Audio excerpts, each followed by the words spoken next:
Right. Recording in progress. Okay, great. So we're now recording, and so we're going to start by saying the bracha for Torah study, even though much of the Torah we'll be covering you might think of as secular music. It nonetheless is all Torah, and that's why we're learning it today. So, if you will, the bracha la'asok b'divrei Torah together. Baruch atah Adonai Eloheinu melech haolam. Asher kiddushanu b'mitzvotav v'tzivanu la'asok b'divrei Torah. Praise you, God, who has given us this framework of mitzvot through which we might fill our lives with holiness, and in particular the imperative to engage with words of Torah. La'asok b'divrei Torah. So now that we've got that all the way out of the way, let me just a few words of introduction before we get to the music, and we're going to spend. We spend as much time as we have listening to musical samples, or listening to songs. Um, but the title of this course is Israeli History Through Pop Music. Now, so that begs a couple of questions. The first is, what do I mean by Israeli history? Because that could be a fraught question depending on what your perspective is. But also, what is popular music, and what is Israeli popular music? So the first thing I want to get to, so regarding Israeli history, I guess what I'm talking about is the lead up to the establishment of the state of Israel, and then, of course, the existence of the state of Israel since 1948. So that period, and more or less, we're talking about with the beginning of the waves of Aliyah that began in around 1881, 1882. Which are known as generally as the first Aliyah or first Yishuv. So from that period forward, and I'd like to share my screen with share a timeline here so we can all see sort of visibly what I'm talking about. We hope you folks on Zoom should be able to see that. So as I said, first Aliyah begins in 1882. That there actually are plenty of Jews, plenty of meaning a couple tens of thousands that are living in Israel even prior to that. In fact, I was just speaking to the other day Adam Kolko's mother-in-law, Edie's mother, whose family actually immigrated to Israel, and she said as early as 1814. But of course, there is continuous Jewish settlement throughout the land of Israel, throughout history. There's one city in the north called Peki'in. I think there are no Jews there today, but there was a synagogue there throughout all the Middle Ages, and there was a very small Jewish community there in what is today an Arab village in the north. Jerusalem had many Jews living there for hundreds and hundreds of years, and there were people who arrived from elsewhere, who came throughout history from different places. But the Zionist waves don't really begin until the 1880s. That's when Zionism sort of starts to gather steam in Europe. So the first Aliyah, there are about 25,000 Jews that arrive in that period. 1904 begins the second Aliyah, and there's another maybe 35,000 Jews who are arriving in that period. Then, of course, is World War One, and the British take control from the Ottoman Turks. Okay, it's been Turkish for several hundreds of years, but when the British take it, one of their first statements of intent is the Balfour Declaration in 1917. So that's a significant moment here. And the British Mandate thereafter flows from 1920 until 1947. Or 1948, actually, but in 1947 there's the UN partition plan. It's good for us to refresh these dates, if to make sure we all know these anyway, especially in this time of where there's a lot of discussion in the world about Israel. Good to remember that the UN divided Israel 50-50 between Arabs and Jews on November 29th, 1947, in a vote in I guess it was still the League of Nations then, but it became the UN. 1948, when Ben Gurion declared the state in May. The war continued for some time, War of Independence. 1967 is, of course, the Six-Day War, which, when Israel, of course, knew that the Arab armies were amassing against them and attacked preemptively. For those 19 years from 48 to 67, Israel was precarious. It was not clear that it was going to remain a state.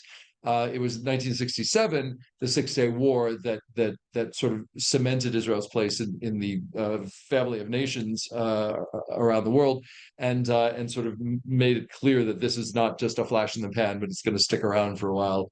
73, of course, was a much more devastating experience for Israelis. It was 50 years ago, and there's been in the last 2 months, of course, there have been many comparisons to the Yom Kippur War based on what happened on October 7th. 1979 was a landmark because of the peace treaty with Egypt. 1982, Lebanon War, the Oslo Accords of 1993, 1995, assassination of Yitzhak Rabin, tragic. Of course, 2005, Israel withdrew from Gaza, and of course, we know what happened. What's happened in the past 2 months. The reason I lay this all out is because, musically speaking, many of these events are going to be referenced in some of the things that we're going to be discussing. What we're talking about today, I'm going to pause this for a minute. Take that back. What we were talking about today is basically the pre-1948 period, before the British Mandate and during the Mandate. Most of the music is actually Mandate era, but some of it is actually even much older. And this is a very interesting period musically. We'll come back to that. So, what is popular music? Someone here have a definition for me, either online or what is pop music? If you had to define pop music. Music that's sung by everyone. Music that's sung by everyone. Okay, right. That was D who said music that's sung by everyone. Yeah, it has wide appeal, right? It's something that you're going to hear on the radio, or people will be humming, or like they're singing in bars or clubs or whatever. It's out there. It's part of the atmosphere, right? It includes, you might say that folk music is a subset of pop music.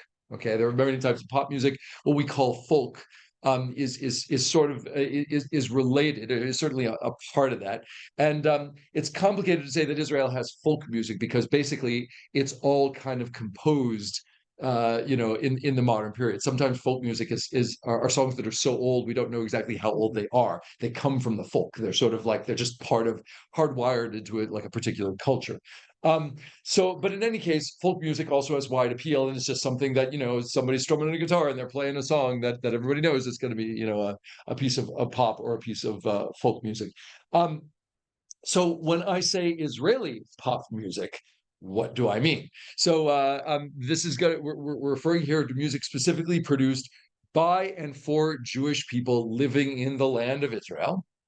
Okay, from that, from the 1880s forward. There are a few items here that might be older, but in any case, generally from that period. Not and so remember that they're not Israelis until 1948. So it's, you can't really call it. I'm including in Israeli pop music the pre-Israeli pop music as well, just to be clear. It could also, today, Israeli pop music includes not only music produced by Jewish Israelis, but there are Arab Israeli pop musicians as well. So that's certainly part of the music. You might even, I think it's harder to make the case that Arabs living in pre-state Palestine were, are they contributing to this canon? Not sure. I don't want to get into that. But much of this pop music is secular in nature, as I mentioned earlier. So it's not necessarily Jewish music per se, although you might call it a subset of Jewish music. That is to say, Jewish music is a much wider umbrella. It's not Jewish in the sense of it's not religious, although there are religious themes that are evident in it from time to time. But it has a primarily secular purpose, not a let's say ritual purpose. So there is a relationship between Jewish and Israeli pop music, but they're not necessarily the same thing. And for the most part, the language here is Hebrew, although and mostly modern Hebrew being that spoken from the late 19th century forward. And you'll find also that though there's biblical language, there is medieval Hebrew in here. There's one song that I'll play you that's from the 11th century, like the poem is from the 11th century, although it was a popular tune in the 1930s. So that's generally the definition of Israeli pop music. Music produced by and for Jews living in the land of Israel.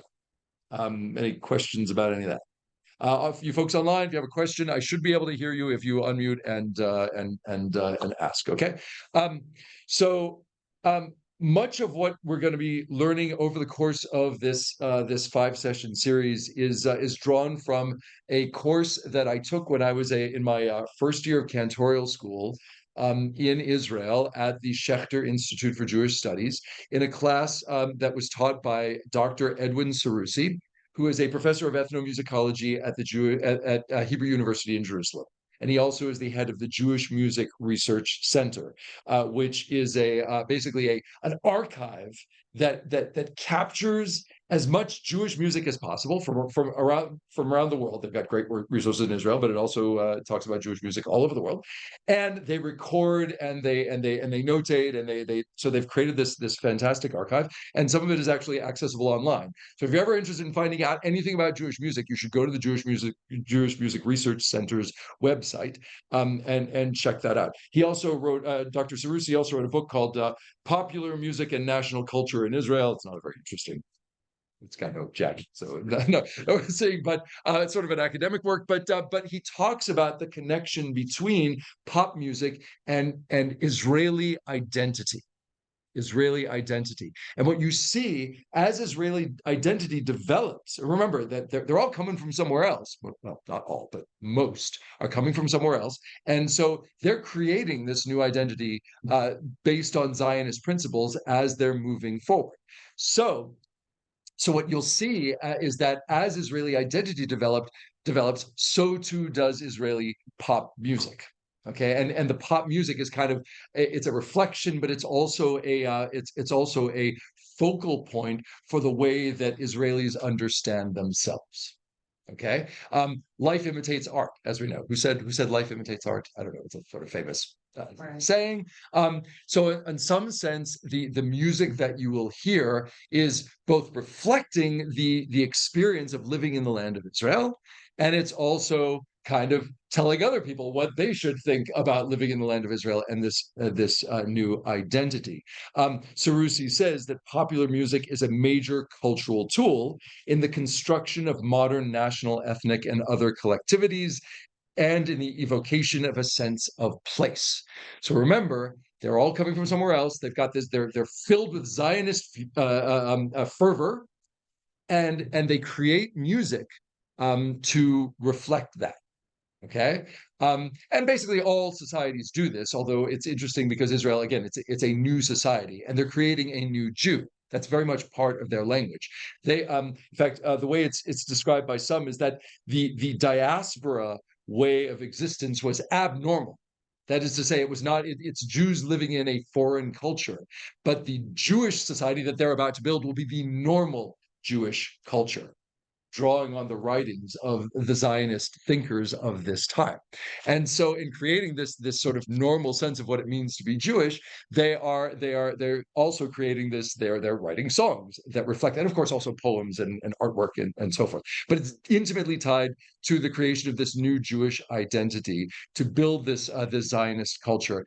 And it's, by the way, in many cases, it's a rejection of the cultures from which they came.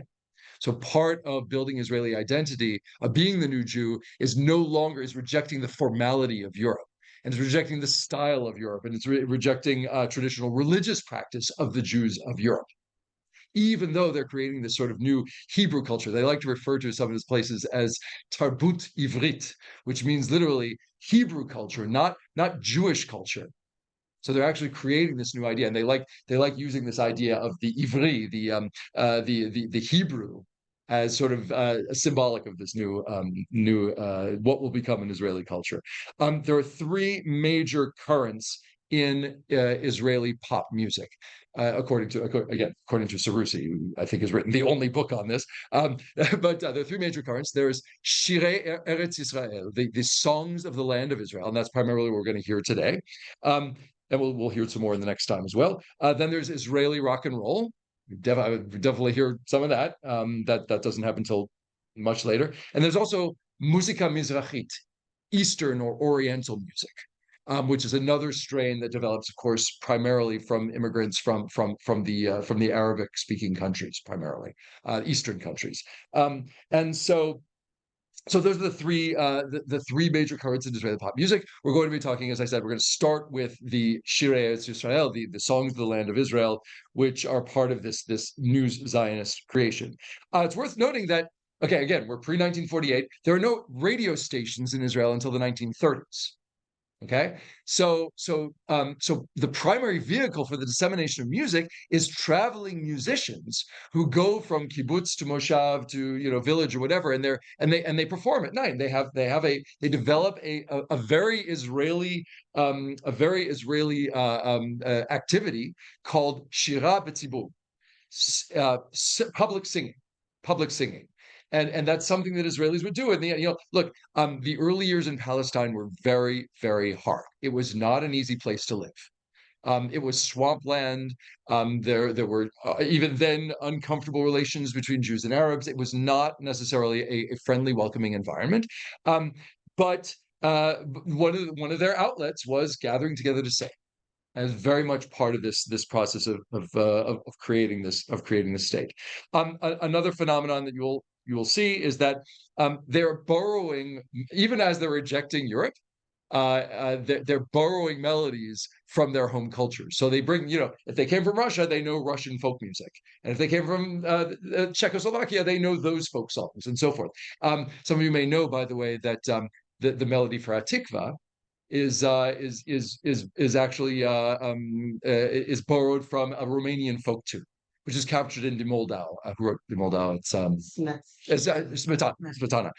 So that melody is captured, this Romanian folk tune, and is also captured by when they set Naftali Herz Imber's words to music for the national anthem of Israel, they use this Romanian folk tune. So this is a long-standing tradition in Israeli pop music, and continues to some extent. It continues way into the 20th century, maybe even to the 21st.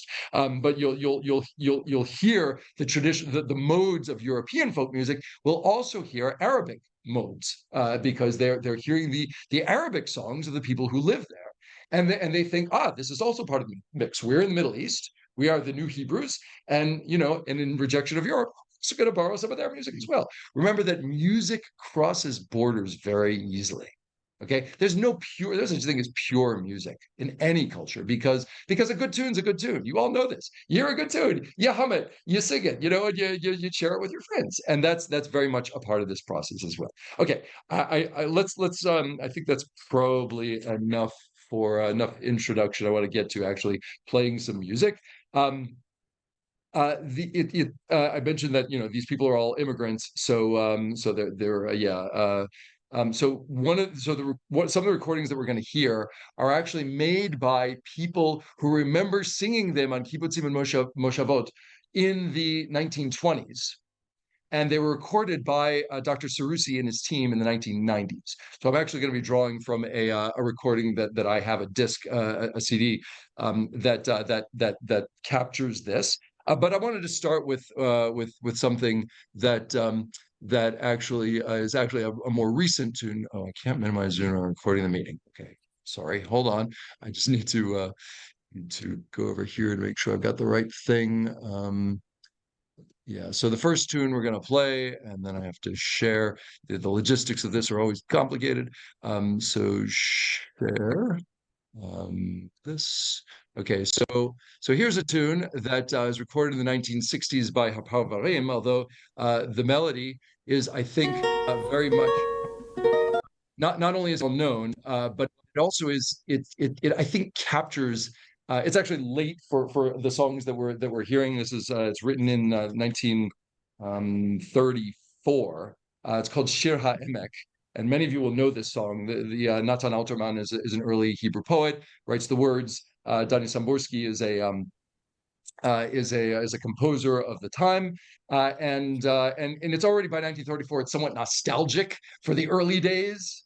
Okay, 1934 is, again, we think that's far back, but it's already somewhat nostalgic. It's about building the land. It's got three verses where the first is the pioneer who's been working all day and he's exhausted. He goes home to sleep, and then he wakes up the next day in the second verse, and he's proud of the work that they've done in the fields. And then it's night again. The third verse is night, and he hears, like, it's a little scary because because a shot rings out in the dark and someone somebody falls and they don't know what's going on. So there's sort of this sense of threat out there in the night. So this song, again, like I said, is well known from 1934, although this recording by Apar Farim is from the 60s.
It's Sleep Valley, the land of glory. We are to you we are your guard. So again, lot of heavy Zionist stuff there. The pride in the land, the element of danger that we're concerned with. Again, as I mentioned in the middle, I hope everybody online you could hear that all right. That sounded good. Okay. All right. Good. So yeah. Again, this modal sound, which I think sounds to me, it's an interesting fusion of perhaps Middle Eastern harmonies and European stuff that came before. It's sort of an interesting, but it was a good starting point. We're actually going to go back now to a song that's from 1921, I believe. And this song is actually this is called Al Hagoren, on the threshing floor. So this is from this collection that I mentioned earlier, called Nights in Canaan. Nights in Canaan, which is a disc of I don't know, 30 or so of these recordings of people who had come, either they were born in Israel in 1905, in the aughts, or they immigrated in that period and they lived on kibbutzim and they worked, and they're telling the story.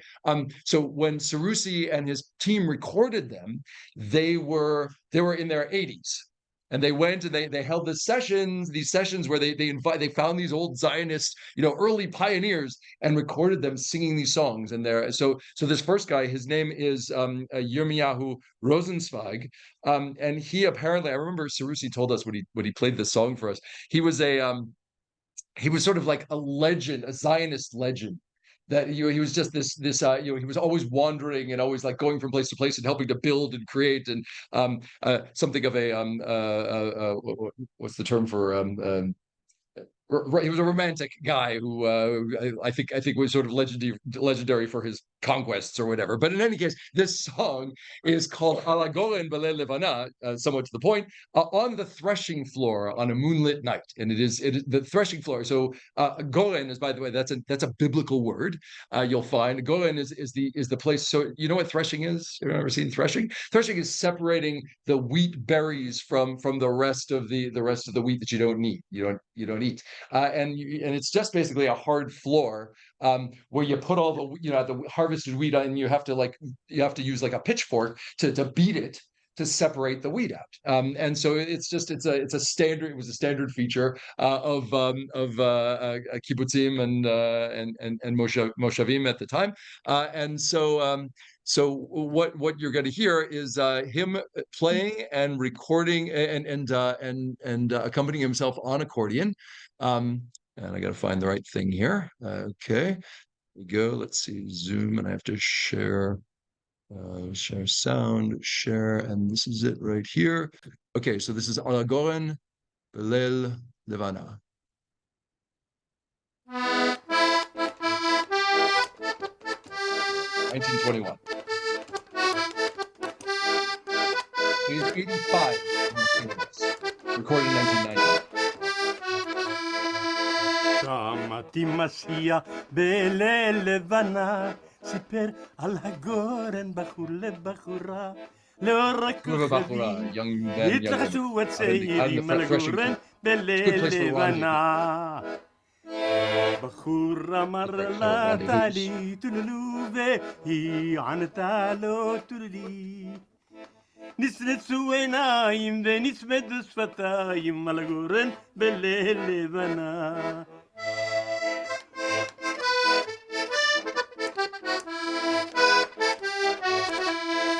Song was apparently originally written from Russian words, and he made a Hebrew poem that he wrote in step to the Russian folk song melody that he used.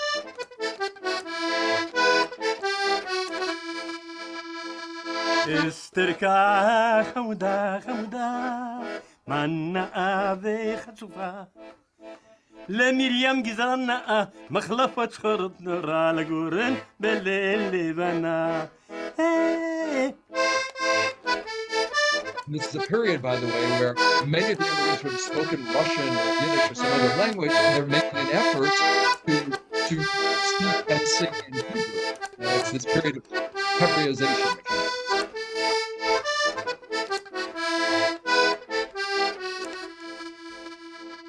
מה המלאך אלי ביתי, בואי ואותי חבקי, שביתי על המורג ואספר לך חוחג על הגורן בליל לבנה. Sounds like it could be a Russian. It does.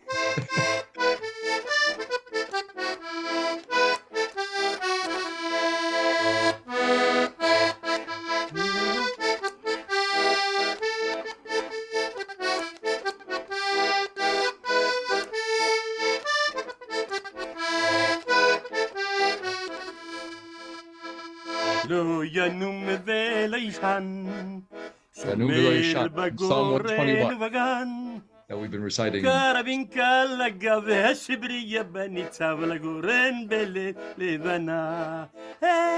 קרבין קלגה והשבריה בניצב לגורן בליל לבנה.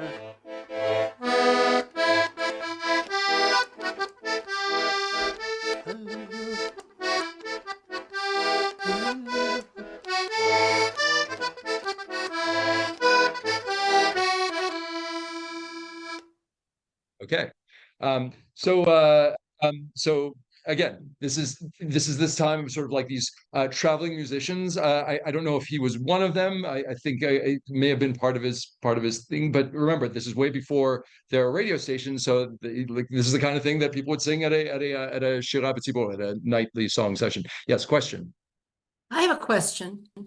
He wrote the song in 1921. And it was actually the 1 second. I hear that somebody that Pat might have a question. It was a popular song that would have been sung, for some time afterwards. It was actually written. The writer reports that he wrote the song in 1921 when participating with a group of young boys and girls from Menachemia, a moshava in the Jordan Valley, in a party held at the nearby kibbutz Gesher. At the party, a Russian song was sung to the melody. Yirmiyahu remembered some of the tune, reconstructing the rest from his imagination, etc.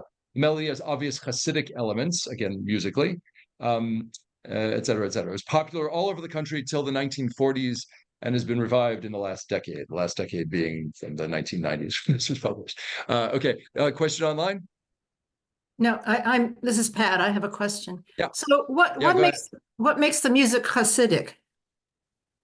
So Hasidic music. Okay, I'm not prepared to answer that question so well, but no, I just mean in terms of the specific music, the specific. Yes, it's talking about the melody. It's the melody that they're talking about. Like those are the kinds of motifs that you might find in Hasidic music of the period.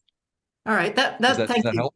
That's and Yes. I guess the thing I noticed about it was with the Mhm. accordion, it makes it sound more European to me. But Yes. also, I wonder why he only had 2 chords. I don't understand why it was maybe not the best instrument for.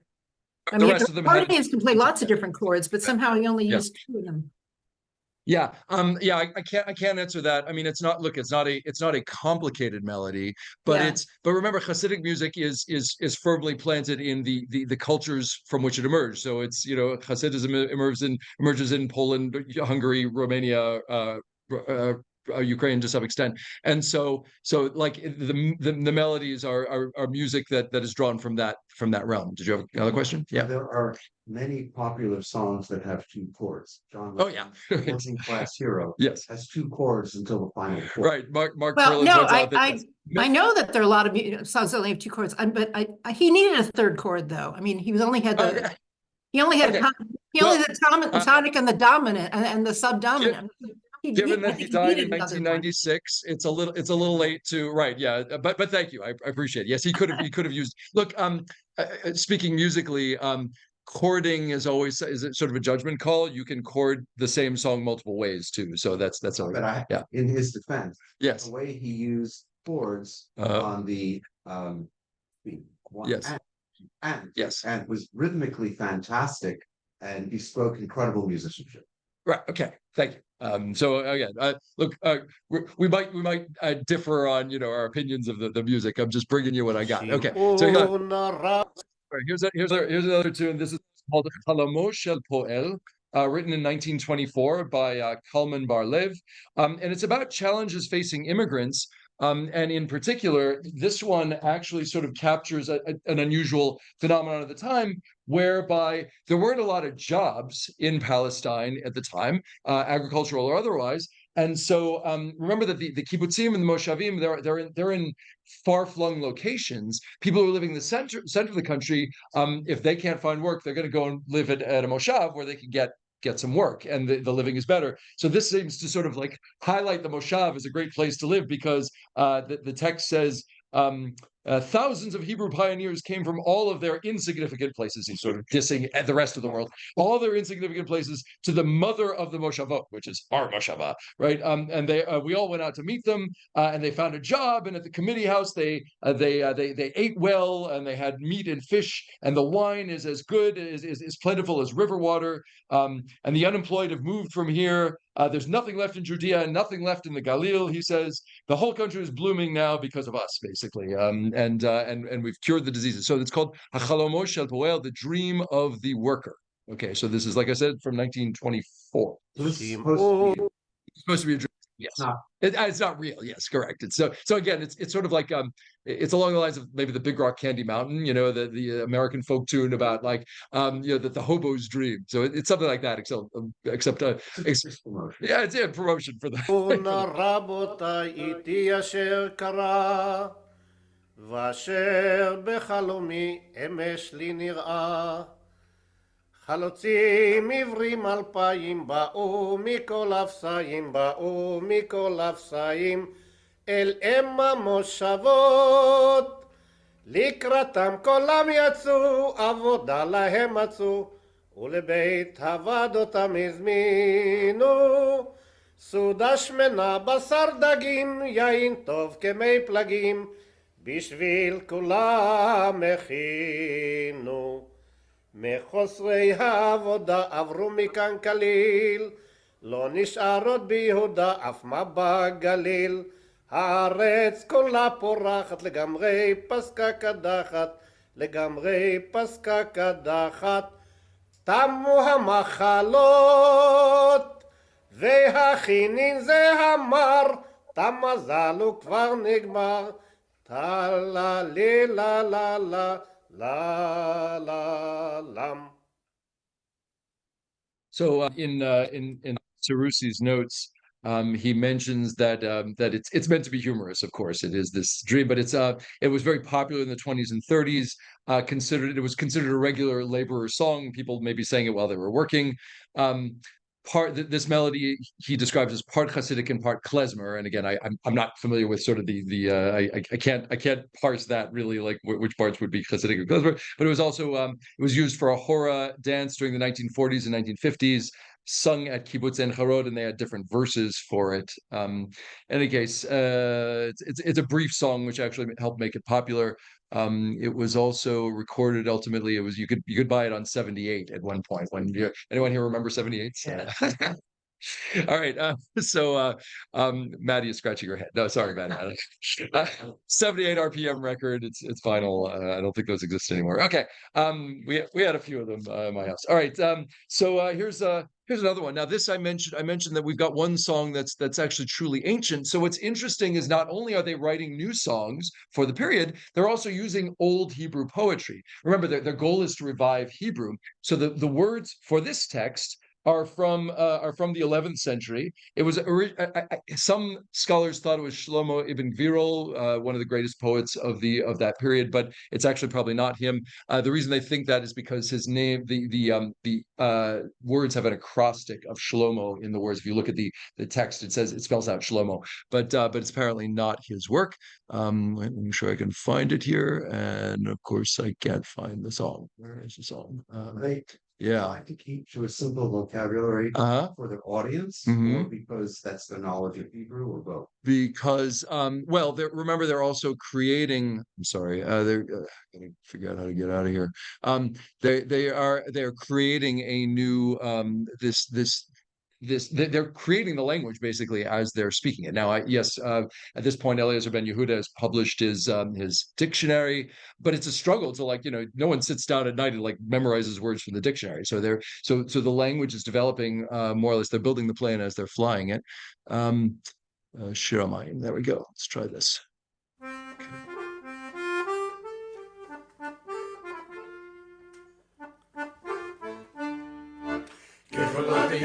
Sorry, I forgot to explain what it's about. The song is about, as are many poems, many secular Hebrew poems from the 10th, 11th, and 12th centuries. It's about wine, and the wine party having been a sort of an essential feature of Spanish Jewish life in that period. And they're complaining. The guests are complaining that the host has not served enough wine. So my eyes are falling. When the wine is gone, my eyes fall. And unfortunately, there are waves of water. So that's all we got to drink is water. And they're okay, that's what the song is.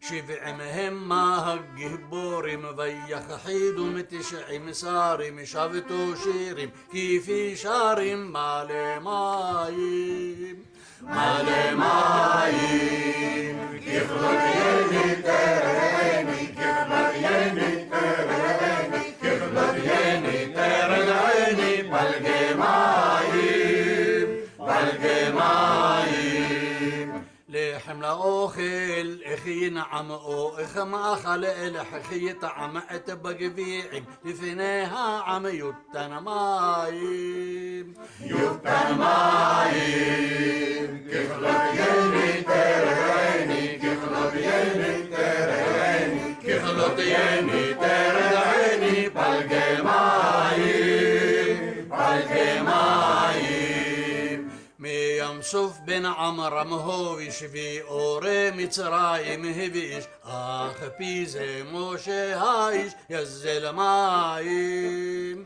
יזל מים ככלות יני תרני ככלות יני תרני ככלות יני תרני פלגי מים פלגי מים. Okay, I think you get the idea. Yeah, it's a drinking song, and it's also a work song. And in fact, it was sung again. The notes they say very popular in youth movements in the 20s and 30s, sung by youth groups into the 1950s. So you got all these teenagers thinking about drinking or you're not drinking because not drinking exactly. Okay, so again, so what's interesting, of course, is that songs are both reflective of their experience, but they're also reflective of we can have fun sometimes. So I'm going to play you something. This is probably the best known song in this whole set, and you may have even heard this song. This is called Mayafim Halelot B'Chanaan. How lovely are the nights in Canaan. Now, what's interesting about this one is that it actually is it's a straight borrowing of an Arabic melody. I'll play you the Arabic melody after I play you the Hebrew version, just so you can hear it. But the song is just it's basically about just there's not much to the words. How beautiful the nights in Canaan, cool and fresh, etc. The chorus is Yilalot Tanim Nuga Techzed the cry of the jackal calls out across, cutting through the night sky, basically is what that means. And you'll hear an interesting phenomenon. You might have noticed this in the previous piece as well, is that some of them are actually pronouncing Hebrew as if they're pronouncing Arabic. So you hear the ayin in some cases, and we Ashkenazi Jews were all taught that ayin is a silent letter, but it's not. Historically speaking, an ayin was pronounced the back of the throat, which is really hard for European speakers of European languages to do.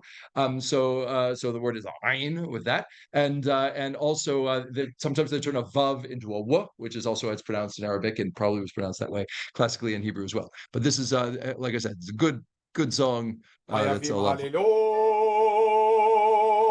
we take turns.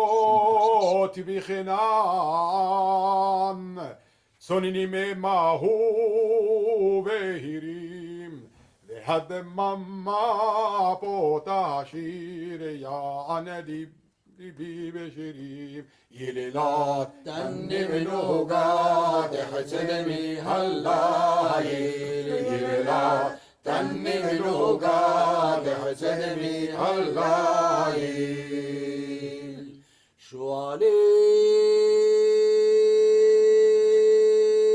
كتنم محبليم كرميم بؤا دود ياكار لخرامنو سمدار يلا تنم نوغات حزدمي هاللايل يلا تنم نوغات حزدمي هاللايل أحي هاليخو لرعد صنام لأشكوتي هاداري واني ورحل شلي متبسم عليه هاريم يلا تنم نوغات حزدمي هاللايل تنم نوغات حزدمي هاللايل كي اتسي אל השדה לשבילי הקמה ורחל אין עמי הנשמה יללת תני מנוגה תחת דמי הליל יללת תני מנוגה תחת דמי הליל. Kind of there, but I'm gonna play you the Arabic love song that it's based on called singing. One of the woman who was singing was also singing in that group of folks who were singing along. But this is her just solo singing the original Arabic as she had learned it. Her name is Miriam Levitin. شوف شفتيها تخبز على الساجي مقدود صدرها وانا بروح باجي على يادي اليادي اليادي يا ابو العقالية على Here it's the يادي same اليادي melody. اليادي يا ابو العقالية وحياتك ما بروح وحياتك ما بروح باب الصخرة مسكرة وباب الفرج مفتوح باب الصخرة مسكرة وباب الفرج مفتوح عالياد الياد الياد يا ابو العقالية عالياد الياد الياد يا ابو العقالية باريدو باريدو. Sorry, in the interest of time, I want to get to more. So, but again, I wanted to play you the source of the melody. This seems more delicate, subtle. A little. It might also be her voice and her style. The men were all forceful, men. She has actually a very pleasant timbre. So again, not only are they taking their melodies from the folks in from where they came from, Russia and Eastern Europe, but they're also, of course, borrowing from the local population. And so what ultimately happens is this natural fusion. It's natural or not, but a fusion of these of this in this mix of cultures, which is of course fascinating. That the relationship between Israeli pop music and Arabic music will of course come into much greater play when we talk about Mizrahi Eastern music. That is of course one of the major strains of Israeli pop. Okay, play you one more from this period that is a march.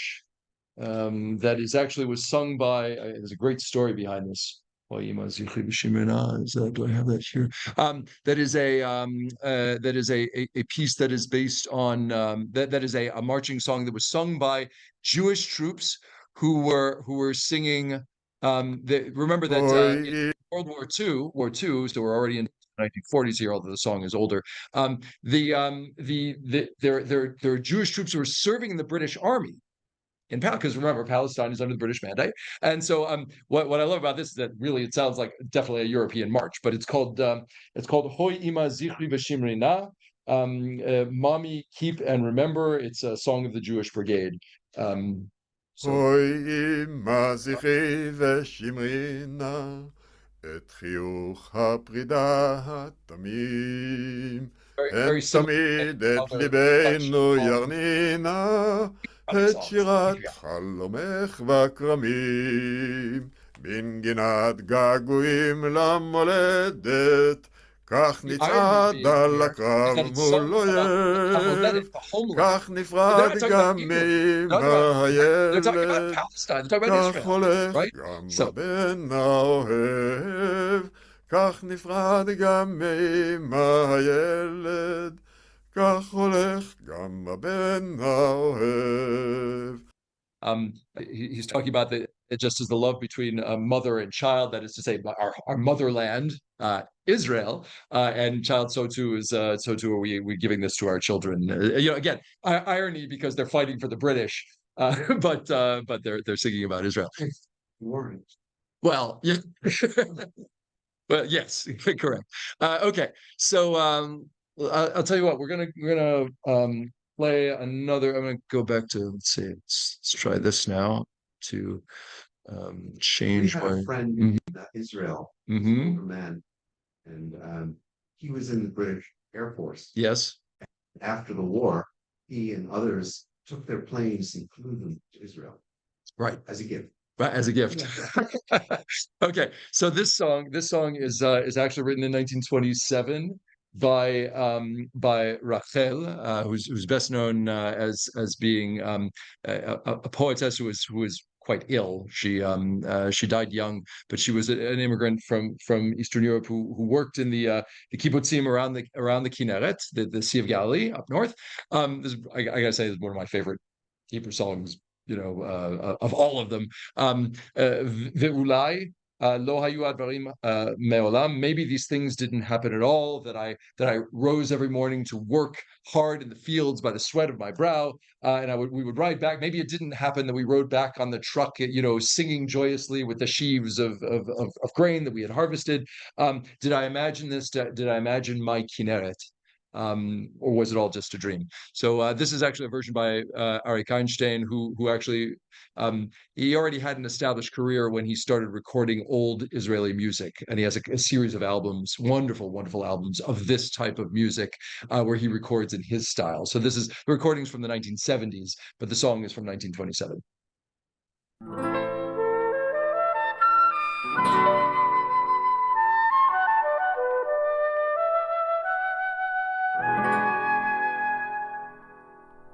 ואולי לא היו הדברים מעולם, ואולי מעולם לא השכמתי עם שחר לגן, לעובדו בזיעת אפיים. מעולם בימים ארוכים ויוקדים של קצין, במרומי עגלה עמוסת אלומות לא נתתי קולי בשיר. מעולם לא טהרתי בתכלת שוקתה ובתום של כנרת שלי, הו כנרת שלי, היית או חלמתי חלום של כנרת שלי, הו כנרת שלי, היית או חלמתי חלום. ואולי לא היו הדברים מעולם, ואולי מעולם לא השכמתי עם שחר לגן, לעובדו בזיעת אפיים. מעולם בימים ארוכים ויוקדים של קצין, במרומי עגלה עמוסת אלומות לא נתתי קולי בשיר.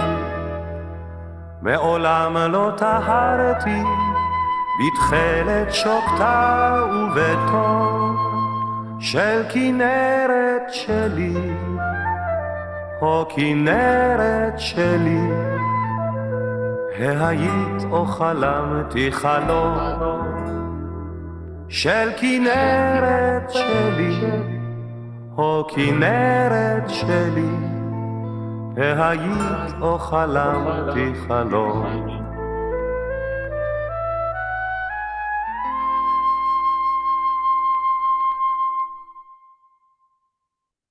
Okay, just a painful, beautiful song. Again, I think that there's something sort of uniquely modal about what I always think of when I hear, for those of you who don't understand some music, when they're going between a song that is set in minor but goes off into the relative major is something I think of as very Jewish, but it's also very sort of typical of this range of music. Arik Einstein, of course, is one of the first greatest Israeli rock stars, and the fact that he was recording this old music not only, of course, reveals his love of this period of music, but also how deeply it was entrenched in Israeli culture, even into the 1970s. That these kinds of songs were sort of essential to how, musically speaking, Israelis were constructed. Okay, so we're almost out of time, but I wanted to play you just one sort of special gift that has nothing to do with anything that we've been talking about, other than the fact that it's about Hanukkah. So well, again, not in the subject, but the piece is a recording of Maoist Tzur by the Zamir Chorale in New York, but not the Maoist Tzur that you all know, but rather Maoist Tzur that is interesting for its musicological heritage. It is a Sephardic melody. Wait, hold on.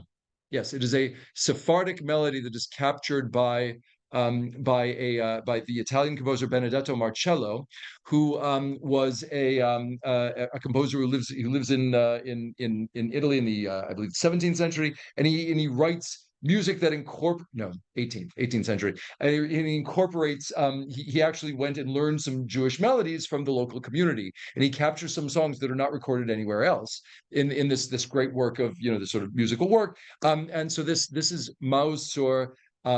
That is referred to as the Marcello melody, although he didn't write it; he wasn't Jewish. But musicologically speaking, it's interesting because of the story behind it, and it's actually a beautiful piece too. So, just in honor of Hanukkah, not related to the rest of our material. Okay, here we go. Hold on, I did this right. Let me just do it again. Make sure I can share video properly, because that optimized for video clip. Okay, now let's try that again. All right, and here we go.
Piece. Yeah, I actually, it's always it's worth remembering that many of the melodies in Jewish life, of course, are what we think of as Jewish music is basically Ashkenazi Jewish music, and there's plenty of other Jewish music out there. One of the goals of this series of sessions. Anyway, our next one is January. I think the second Tuesday in January, which I think is the 9th. Does that sound correct? January 9th. So we're gonna talk about 1948 to 1960, roughly, what was happening in Israeli music then. Of course, if anybody has any questions about any of this, you're always welcome to try to find me and ask me about them. I think it is appropriate. Like I said, this is not what we think of as rabbinic text, let's say. However, nonetheless, it's all Torah, as I started off by saying. So I'm going to share I'm going to put up the words for Kaddish Rabbanan, and we do have a minyan in the room, so I'm going to ask you to join me. Those of you folks who would like to participate online, you may do so as well. Yitkadal, Yitkadash, Shemei Rabba, Ve'alama Tivra Kirute, V'amlich Malchuteh, V'chayechon V'yomechon V'chaye Dechol Beit Yisrael, Ba'galah V'zman Kariv V'imru Amen. Yehi Shemei Rabba Mevarach Le'olam U'Lalamei Alamayam. Yitbarach v'yishtabach v'yitbar v'yitromam v'yitase v'yitadar v'yitale v'yitalal shemer kudsha v'rechum le'ella min kol birchata v'shirata tushbechata v'nechamata damiran be'alama v'imru amen. Al Yisrael ve'al Rabbanan ve'al Tamidehon ve'al kol talmidei Tamidehon ve'al kol man de'asakin be'oraita di ve'atra haden v'di v'chol atar v'atar yehe lahon ulchon shalama rabba china v'chisda v'rachamin v'chayin alichin umzona revicha ufor kana min kodam avon v'ishmaya v'imru amen. Yehi Shalama Rabba Min Shemaya Chaim Tovim Aleinu Ve'al Kol Yisrael V'imru Amen.